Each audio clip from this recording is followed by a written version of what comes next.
Saudi Arabia and Pakistan. Saudi Arabia is Pakistan. Saudi Pakistan में NATO Saudi Arabia joint strategic. मुस्लिम धर्म की पासबानी के लिए नील के साहिल से लेकर ताबखा के करीबन 13,000 फौजी मौजूद हैं। 13,000 मुसलमान हो रहे हैं, मुसलमान इकट्ठे हो गए हैं, 2 अरब मुसलमान, हम 2 अरब मुसलमान, वो 20 लाख कुछ यहूदी। और जॉर्डन सीरिया तक ऑपरेशन होता रहा है, उनके जहाज मौजूद रहे, उन्हें किसी ने जुर्रत तक नहीं की है। ग्रेटर इसराइल तौसीफ अहमद साहब जब चाहें, जहाँ चाहें, जिस वक्त चाहें, जिस मुल्क पे चाहें हमला कर सकते हैं। कोई यूनाइटेड नेशन नहीं है, माइटी सेट कर सकता है। ये बात सऊदी अरेबिया ने बांध ली है कि कतर पे हमला अमेरिका ने और वेस्टर्न पास ने सकेर रख के बाकायदा मिडल ईस्ट का दस्तार उतारे पाया है, जिसका नाम है सऊदीया एंड पाक गवर्नमेंट म्यूचुअल डिफेंस एग्रीमेंट। इसके मुताबिक ये है कि अगर हमला पाकिस्तान के ऊपर होता है तो वो हमला सऊदी अरेबिया पे कंसीडर किया जाएगा, और अगर ये हमला सऊदी अरेबिया पे होता है तो वो पाकिस्तान पे कंसीडर किया जाएगा। पाकिस्तान को इज्जत मिल रही है, इसमें कोई दो राय नहीं है। मार्का हक के बाद पाकिस्तान ने जिस तरह मिलिट्री फ्रंट पे, डिसीजिव फ्रंट पे कामयाबी हासिल की, इसी तरह डिप्लोमेटिक फ्रंट पे भी कामयाबियां समेट रहा है। अभी आपने देखा डोनाल्ड ट्रंप ने हमारे आर्मी चीफ साहब को लंच पे बुलाया, दावत दी गई, लेकिन जब दौरानिया लंच का खत्म हुआ तो फिर मीटिंग खत्म होने लगी, फिर उन्होंने कहा नहीं अभी कुछ देर आओ। इसमें ये हमारे लिए एक पॉजिटिव पॉइंट है, तो पाकिस्तान को इज्जत मिल रही है, इसमें कोई दो राय नहीं। वो मुल्क जो 3 माह बाद डिफॉल्ट होने वाला था और वो मुल्क आज ओजे सुरैया की सरहदों को छू रहा है, इसमें तो कोई दो राय नहीं, अल्लाह ने इज्जत दी है। और अजरबैजान के साथ देख लें 1990 से लेकर अब तक जो तल्लुकात हैं उनको 30 साल बरसी मुकम्मल होने को है, और लीडरशिप लेवल एक एंगेजमेंट है वो होने जा रहा है। एक सादा सवाल दिल दुखता भी है देखकर, वो मुल्क, वो शख्स जो इस सारे कामयाबी का महवर है, सारे कामयाबी के पीछे एक फोकस पॉइंट है, वह डॉक्टर अब्दुल कदीर खान साहब। हमारी इस्टेब्लिशमेंट ने या हमारी मिलिट्री इस्टेब्लिशमेंट ने उनके साथ क्या किया वो मुझे बताने की ज़रूरत नहीं है, आप सब इससे बाखूबी आगाह हैं। तो उनकी ज़ात को मैं यहाँ खराज तहसीन भी पेश करना चाहता हूँ। आज जितनी कामयाबियाँ मिल रही हैं वो सिर्फ न्यूक्लियर पावर होने की वजह से है। ना हम पॉलिटिकली स्टेबल हैं, ना हम इकोनॉमिकली स्टेबल हैं, इसके पीछे सिर्फ एक वजह है, वह डॉक्टर अब्दुल कदीर खान साहब की। गुजर तो गई है तेरी हयात सगीर सितम जरी मगर कुफियों में गुजरी है। ये उनकी हालात वाक़यात ज़िंदगी जो मैं आपके सामने अर्ज़ की कि वो ज़िंदगी किस तरीके से गुजरी। आगे बढ़ते हैं इस माहदे की जानब। वजह क्या बनी, ये माहदा हमें क्यों करना पड़ा? एक तो वो चीज़ें हैं जो आपको हेडलाइन पे जाने को मिल रही हैं, सोशल मीडिया, ट्विटर पे, CNN पे, BBC पे, अल जज़ीरा, बहुत सारे हमारा मीडिया जितना भी है न्यूज़ चैनल वहाँ पे और इंडिया के न्यूज़ चैनल पे तबसरे हो रहे हैं। लेकिन अब मैं थोड़ा सा क्रिटिकल पॉइंट ऑफ व्यू, जितनी मैंने अब तक रिसर्च किया सारे के मुताबिक मेरे जो तजिया मैं वो पेश करूँगा। इसराइल का सबसे पहले कतर पर हमला होता है, कतर पर हमला होता है, कतर के दारुलकुव्वत दोहा पर। अब कतर एक इस्लामिक ममालिक है, एक मोनार्की है। अब कतर के अंदर जो कतर की गवर्नमेंट है वहाँ पे अमेरिका को अड्डे प्रोवाइड किए गए हैं, जैसे अड्डे, और वहाँ पे हुकूमत के अमेरिकन ऑफिशियल के तकरीबन 13,000 फौजी मौजूद हैं। 13,000 फौजी हुकूमत के यानी कि अहलकार होने के बावजूद 10 मिनट तक ऑपरेशन होता रहा है, उनके जहाज मौजूद रहे, उन्हें किसी ने जुर्रत तक नहीं की उनको रोकने की। इसका मतलब तो ज़ाहिर बात है ये है, ये सारी मिली भगत है। अमेरिका इसराइल मिल के जो खेल रहे हैं ये खेल रहे हैं और हमें आंखों में धूल झोंकी जा रही है अपना। फिर कतर ने ये चीज़ रियलाइज़ की, हमारे ही अड्डे हमने अमेरिका को प्रोवाइड किए हैं और हमारे ऊपर ही अटैक किया जा रहा है, और हम उनको बाकायदा डॉलर प्रोवाइड कर रहे हैं, तेल प्रोवाइड कर रहे हैं, सपोर्ट कर रहे हैं अमेरिका। वो अमेरिका के हिला ही है, लेकिन अमेरिका कुछ भी नहीं कर रहा। अमेरिका खामोशी जिससे सांप सूंघ गया अमेरिका को। इसराइल ने जारहियत, इसराइल ने इवन ताकि इसराइल को कंडेम भी नहीं किया अमेरिका ने। तो इससे एक चीज़ तो वाज़ेह होती है कि ये सारी मिली भगत है जो कुछ हो रहा है। अब हमला क्यों किया? अगर हम इसराइल से ये पूछें कि आपने कतर के दारुल हुकूमत दोहा पर हमला क्यों किया, तो इसराइल ये कहता है कि मैंने हमला इसलिए किया, वहाँ की हमास की लीडरशिप मौजूद है। अब सवाल ये पैदा होता है कि ये हमास क्या है? हमास एक अस्करी तंजीम है जो फ़लस्तीनियों के जो राइट ऑफ सेल्फ डिटर्मिनेशन है उनके लिए लड़ रही है, फ़लस्तीन के अंदर, वेस्ट बैंक के अंदर और गजा स्ट्रिप है वहाँ पर। बाकी जितना भी इलाका illegitimate child of America west Israel ने घेरा हुआ है उसकी बात हम बाद में करते हैं। हमला इसलिए कर रहा है कि किसको मरान कराना है? हमास को। हमास को क्यों कराना है? क्योंकि वो रुकावट बन रही है। रुकावट किस में बन रही है? रुकावट इसमें बन रही है कि उन्होंने ग्रेटर इसराइल बनाना है। अब ग्रेटर इसराइल क्या है? ग्रेटर इसराइल से मुराद ये है, ये मेरे पास मैप है जो मैंने रिसर्च की है, ये रेड सी है जो आपको नजर आ रहा है यहाँ पे, और ये जो इलाका है ये है यरूशलेम और Jordan, Syria, Egypt, Syria, Lebanon, जितने ममालिक, सऊदी अरेबिया, इन सब पे हमला होगा। हमला करने के बाद हम एक अलग मुल्क बनाएंगे, अलग वतन बनाएंगे, बड़ा मुल्क जिसका नाम होगा ग्रेटर इसराइल। इसका नक्शा नेतन्याहू यूनाइटेड नेशन में बयान कर चुका है और बतला भी चुका है। ये खुलेआम चैलेंज किया जा रहा है नेशन स्टेट को। Territorial sovereignty of the states are like vanished. किधर गई इंसान रियासतों की सालमियत? और इसी ये बिल्कुल ऐसे ही है जैसे बुचरो गुजरात, नरेंद्र मोदी हिंदुस्तान को एक अखंड भारत बनाना चाह रहा है, पाकिस्तान को शामिल करना है, बांग्लादेश को शामिल करना है, श्रीलंका को शामिल करना है, दीगर ममालिक को शामिल करके अखंड भारत बनाना है। ऐसे ही नेतन्याहू ये कहता है कि हमने सारे ममालिक को शामिल करके एक अखंड इसराइल बनाना है, जिसका किताब अगर आपने पढ़नी है तो ये जरूर पढ़िए, ग्रेटर इसराइल, तौसीफ अहमद साहब की लिखी हुई किताब, बहुत उम्दा किताब, इसमें सारी चीज़ें खोल के बयान की गई है। एक और किताब है द 100 Years of War 1970 से 2017 तक, ये आप ये भी पढ़ सकते हैं। इसराइल ने एक प्रेसिडेंट सेट कर दिया है दूसरे ममालिक के लिए कि आप जब चाहें, जहाँ चाहें, जिस वक्त चाहें, जिस मुल्क पे चाहें हमला कर सकते हैं। कोई यूनाइटेड नेशन नहीं है, माइट इज राइट का कंसेप्ट है ईयर के अंदर। जिसका दिल चाहता है, जिस पे दिल चाहता है हमला करें, किसको कोई रोकने वाला नहीं, कोई पूछने वाला नहीं। यहाँ पे हिपोक्रेसी ऑफ सामने आती है। अगर कोई इस्लामी ममालिक हमला करता है तो उस पर वार ऑन टेरर के नाम पे हमला कर दिया जाता है। ये दीगर ममालिक पर सैंक्शन लगा दी जाती है, ईरान पे सैंक्शन लगा दी जाती है। न्यूक्लियर पावर बनने जा रहा है तो उसके ऊपर सैंक्शन लगा दी जाती है।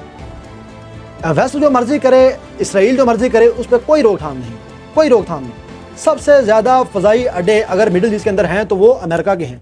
होने के बावजूद कतर के ऊपर हमला होता है, लेकिन अमेरिका खामोश है। आगे बढ़ते हैं, थोड़ा हिस्टोरिकल बैकग्राउंड जानते हैं। हमारे सऊदी अरेबिया के दरमियान जो ताल्लुकात है, थोड़ा सा चीज़ों को क्रिटिकल पॉइंट ऑफ व्यू से सोचना है। सऊदी अरेबिया के साथ ताल्लुकात हमारे आज के नहीं है। ये जो डिफेंस एग्रीमेंट हुआ है ये ठीक है, अच्छी बात है, बहुत बड़ा कोई मार्का इस तरह से नहीं है। एक चीज़ 1969 हमारी एयरफोर्स ने सऊदी की एयरफोर्स को ट्रेनिंग प्रोवाइड की, अब तक करते आ रहे हैं। हम करते आ रहे हैं ट्रेनिंग किनको? सऊदी अरेबिया को। और नेटो का आर्टिकल क्या कहता है? जो नेटो का भी, या तो अभी तो चार्टर भी नहीं बना, लेकिन नेटो ये कहेगी, ये जो नेटो बनी है समहो, ये जो एग्रीमेंट हुआ है, ये जो ट्रीटी हुई है, ये कहती है अगर तो हमला हमारे पाकिस्तान पे हुआ तो हमला समझा जाएगा वो सऊदीया पे हुआ, लेकिन अगर सऊदीया पे हमला हुआ तो वो समझा जाएगा पाकिस्तान पे हुआ। यानी कि दोनों के हमने एक म्यूचुअल डिफेंस एग्रीमेंट कर लिया है। अगर हम पे हमला होता है तो मैं बाद में ये चीज़ें डिस्कस करूंगा। अभी थोड़ा हिस्टोरिकल बैकग्राउंड में बयान कर रहा था।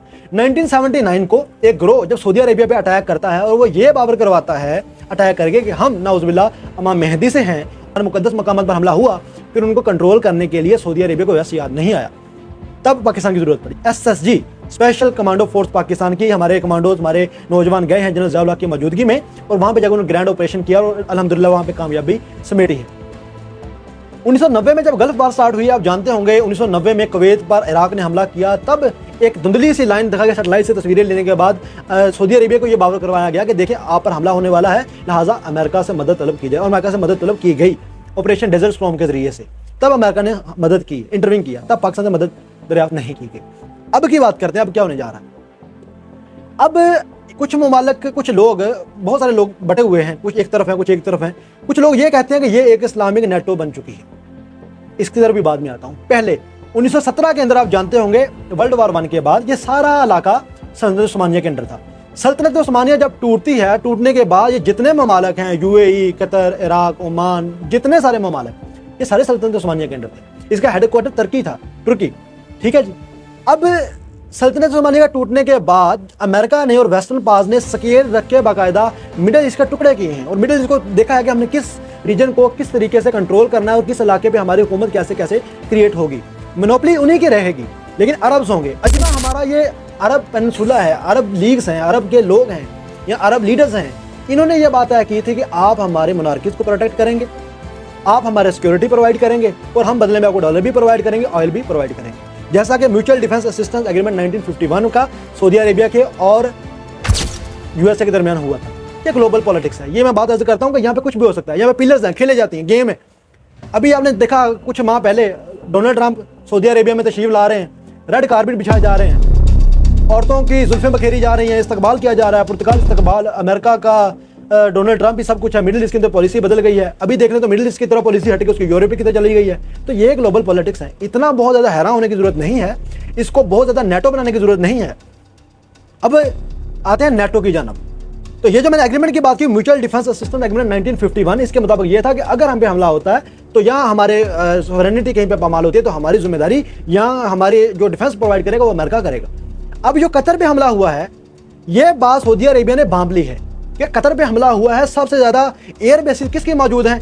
अमेरिका की। उनके होने के बावजूद इसका मतलब ये है कि हम ही कट रहे हैं, हम ही मर रहे हैं और हमला भी हम ही कर रहे हैं। भाई सऊदी जो हमला करवाने वाले भी हम हैं, हम खुद उनको डॉलर दे रहे हैं, हम खुद उनको तेल दे रहे हैं, हम खुद उनको एयर बेसिस दे रहे हैं, और हम पे ही वो हमला कर रहे हैं, तो मजम्मत भी नहीं कर रहे। तो यही बात यहाँ पे हुई है। अब सऊदी अरेबिया ये चाह रहा है कि उसने अपना जो टोटल रिलाय है वो अमेरिका से हटाकर थोड़ा चाइना की तरफ लेकर आना है।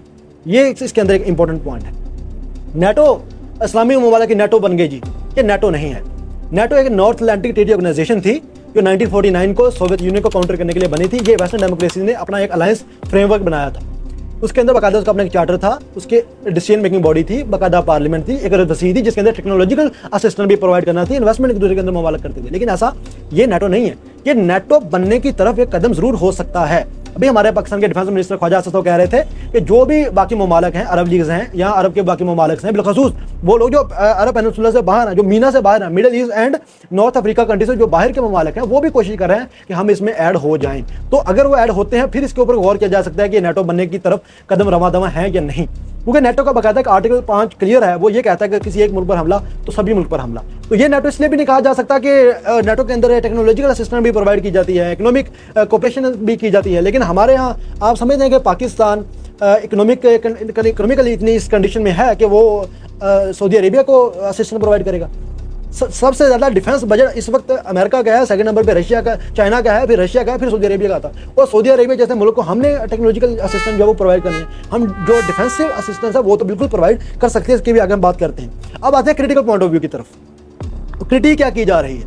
क्रिटिक ये की जा रही है कि जिस तरह मैं आपसे एक बात करता हूँ कि बहुत सारे लोगों ने शोर मचाया, एक मुस्लिम धर्म की पासबानी के लिए नील के साहिल से लेकर ताबखा के काशगर एक मुसलमान हो रहे हैं, मुसलमान इकट्ठे हो गए हैं, 2 अरब मुसलमान, हम 2 अरब मुसलमान, वो 20 लाख कुछ यहूदी, और फिर हमें यरगमाल बनाया हुआ है। हम जगह जगह पे पिस रहे हैं, 20 से लेकर 50,000 बच्चे शहीद हो गए, 70,000 बच्चों को कला कमा कर दिया, जिंदगी अजाब कर दी है, जिंदगी नुहा बना दी मिडिल ईस्ट के अंदर, और स्टिल हम ये कह रहे हैं कि हम उठेंगे, हम जिंदा कौम है, फला फला क्या क्या बातें।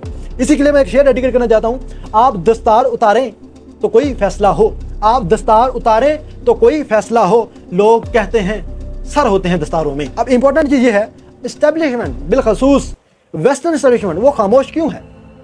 अभी तो चीजें एनालाइज हो रही हैं, अभी वेस्टर्न एस्टेब्लिशमेंट सारी चीजों को देख रही है कि क्या हो रहा है, जो पाकिस्तान कर रहा है, पाकिस्तान की जो पॉलिसी है, पाकिस्तान इंडिपेंडेंट होने की तरफ जा रहा है, तो ये हो क्या रहा है? एक एलिमेंट, अब 3 दड़ों में लोग बट चुके हैं। एक तो जो है जो वेस्टर्न डिफेंसिव जो स्कॉलर्स हैं वो, दूसरा पाकिस्तानी जो पढ़े लिखे लोग हैं जो स्कॉलर्स हैं वो, और तीसरा हमारे राइवलरी स्टेट्स हैं वो। इसमें तो कोई दो राय नहीं है, जो राइवलरी स्टेट्स है लाइक इंडिया है, उसका तो स्टैंड डेफिनेटली हमारे अगेंस्ट ही आएगा कि इन्होंने हमें पता, वो अभी भी आप देख लें रियूटस में मैं रिपोर्ट पढ़ रहा था, वो जानते हैं कि ये जो एग्रीमेंट हम इससे पहले आगे ऑलरेडी आगाह थे, क्योंकि उन्होंने नेशनलिज्म के तहत अपनी कौम को भी तो चुप करवाना है ना, तो ये तो उनकी मजबूरी हम समझ सकते हैं। अब पाकिस्तान के अंदर अभी एक, इससे आगे बढ़ने से पहले मैं एक आपको बड़ी एक थोड़ी मजे का बात है, रियूटर्स का आर्टिकल पढ़ा था, उन्होंने कहा कि पाकिस्तान का जो डेलीगेट है मियां मोहम्मद शहबाज शरीफ साहब वज़ीर आज़म, और इसके साथ हमारे डिफेंस मिनिस्टर और बाकी जनरल आसिम मुनीर साहब, उसके साथ लिखा the most powerful man of the Pakistan government. तो ये हैरत हुई, रियूटर्स जो इंटरनेशनल एक इतना बड़ा क्रेडिबल सोर्स है वो ये लिख रहा है कि पाकिस्तान जो कि पार्लियामेंट्री फॉर्म ऑफ डेमोक्रेसी है, उसके अंदर एक जो मजबूत तरीन शख्स होता है वो वज़ीर आज़म नहीं होता, वो जनरल होता है, हाफिज आसिम मुनीर साहब, वो मिलिट्री एस्टैब्लिशमेंट का बंदा होता है। ये भी बात समझ आ गई। इसका मतलब ये है कि ग्लोबल पॉलिटिक्स में हर एक को पता है कि पाकिस्तान में क्या हो रहा है। खैर, अभी एलिमेंट है हुथीस का एलिमेंट, जो ये स्कॉलर हमारे पाकिस्तान के अंदर बयान कर रहे हैं। क्या ऐसा मुमकिन है कि पाकिस्तान को बतौर एलाई इस्तेमाल किया जा रहा है या पाकिस्तान को बतौर प्रॉक्सी इस्तेमाल किया जा रहा है? जैसा कि हम देखते हैं अफगान जहाद वार के अंदर इस्तेमाल किया गया था, हम डॉलर तो लिए लेकिन हमें एज वहाँ पे एयर बेस लगाकर अटैक किया, तो हमें आज तक उसका दहशतगर्दी का खमियाजा भुगत रहे हैं। और किसान स्कॉलर ये बयान कर रहे हैं कि पाकिस्तान के अंदर बलूचिस्तान अलग होना चाहता है, KPK के अंदर मसाइल हैं, फ्लड्स आए हुए हैं, बेशुमार मसाइल हैं। आप इस पोजीशन में हैं कि आप अपने मामला को भी ठीक रखें और बाकी आप फॉरेन कंट्रीज को भी मदद प्रोवाइड कर सकें। तो इसका जो दूसरे काउंटर आर्गूमेंट आता है वो ये है कि की नहीं मदद पाकिस्तान है। पाकिस्तान के बलूचिस्तान में क्राइसिस भी मौजूद है, पाकिस्तान के इंसर्जेंसी भी हो रही है, एथनिक इश्यूज में मौजूद है, लेकिन साथ में टेंशन भी बढ़ गई है, एक सिविल वार जैसी सिचुएशन भी पाकिस्तान में मौजूद है। लेकिन जब ये मार्के हक हुआ तो पाकिस्तान में अपना जोबन दिखाया नहीं मिलिट्री फोर्स ने। एक तो काउंटर आर्गुमेंट ये है कि नहीं, अगर पाकिस्तान ने यह मायदा किया तो पाकिस्तान इंशाल्लाह उस पर पूरा भी उतरेगा और पाकिस्तान सिक्योरिटी प्रोवाइड करेगा अरमान शरीफ। दूसरी हुथीज का एलिमेंट, अब हुथीज के एलिमेंट को काउंटर करने के लिए शायद पाकिस्तान को इस्तेमाल किया जा रहा है। अब हुथीज के अंदर एक सीरिया के अंदर, यमन के अंदर क्राइसिस है। यमन के हुथीज के ऊपर 2015 में अटैक हुआ था, आप जानते हैं, तब भी पाकिस्तान को इन्वाइट किया गया था। अब ये है कि अब पाकिस्तान को इन्वाइट क्यों किया गया? 2015 के अंदर यूके, यूएसए, इंग्लैंड, जो फ्रांस, जर्मनी और साथ में सऊदी अरेबिया ने मिलकर हुथीज पे अटैक किया था 2015 के अंदर। तब की वज़ीर आज़म नवाज शरीफ साहब की हुकूमत थी, उनको कहा गया कि आप हमें असिस्टेंस प्रोवाइड करें। तब उन्होंने ये सारा मसवदा जाकर पार्लियामेंट में पेश किया था और पार्लियामेंट ने इसको रिजेक्ट कर दिया था। एक तो एलिमेंट ये है कि वो दौर 2015 वाला दोबारा वापस आ रहा है कि अभी हुथीज के ऊपर अटैक दोबारा किए जाने हैं या हुथीज को काउंटर करने के लिए हमारे फोर्सेस को बुलाया जा रहा है। दूसरा एलिमेंट यह है कि अरब स्प्रिंग, अभी सऊदी अरेबिया के अंदर अरब स्प्रिंग दोबारा से उठ खड़ी हुई है 2011 के अंदर जो शुरू हुई। अरब स्प्रिंग से मुराद यह है कि लोग मोनार्की से तंग आ जाते हैं, तो वो चाहते हैं कोई डेमोक्रेटिक फॉर्म ऑफ गवर्नमेंट हो, इस तरह का सेपरेट सेट ऑफ गवर्नमेंट होगी जिसके अंदर हमारी अपनी राय और आवाम की जो राय और आवाम का जो रिप्रेजेंटेशन है वो भी हो। एक तो ये है, बिल्कुल ऐसे जैसे हसनी मुबारक की इजिप्ट के अंदर, मिस्र के अंदर हुकूमत हसनी मुबारक की गिराई, उसके बाद मोहम्मद मुर्सी की आई और उसके बाद फिर मिलिट्री एस्टैब्लिशमेंट ने उसका भी तख्ता उल्ट कर दिया। एक तो ये एलिमेंट है।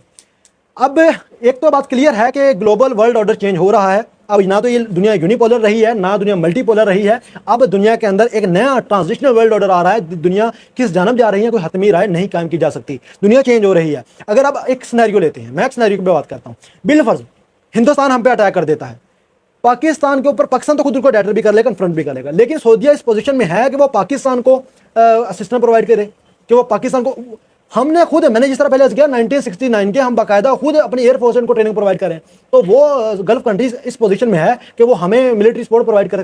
पहली बात तो वो नाकाम है, वो नहीं है। दूसरी बात ये, हाँ ये है कि वो हमें इकोनॉमिकली इंपावर कर सकता है, इकोनॉमिकली सपोर्ट कर सकता है, दूसरी बात ये हो सकती है। और तीसरी बात ये भी है कि ना उनके पास कोई बैटलफील्ड एक्सपीरियंस है, ना उसके पास कभी जंगें लड़ी हैं। जितना यूएई है, जितना गल्फ कंट्री है, जितने ये अरब ममालिक, इन्होंने कभी आज तक किसी के ऊपर रुई नहीं फेंकी, तो ये किसी के ऊपर बम क्या चलाएंगे? तो ये तो नहीं मुमकिन। और दूसरी बात, इंडिया के साथ बिलियंस ऑफ डॉलर की इन्वेस्टमेंट है, डीप रूटेड जो नेटवर्क ऑफ इकोनॉमी है इंडिया की इन्वेस्टमेंट, यूएई में, यूएई की इन्वेस्टमेंट इधर, जितने गल्फ ममालिक है, जितने पूरा अरब पेनिनसुला है, सबकी इन्वेस्टमेंट उधर है, उनकी इन्वेस्टमेंट इधर है। तो ये भी एक चैलेंजिंग सा एनवायरमेंट है कि कैसे अगर हम हमला करेगा तो एक दूसरे की इन्वेस्टमेंट को तबाह करके, तो ये मुल्क का इकोनॉमी भी तबाह होगी, तो ये कैसे मुमकिन होगा? तो ये सारे सवाल हैं जो उभर रहे हैं जहन में। नेटो बन रही है, अच्छी बात है, बननी चाहिए, लेकिन थोड़ा क्रिटिकल पॉइंट ऑफ व्यू से सोचे तो अभी चीज़ें क्लियर नहीं है।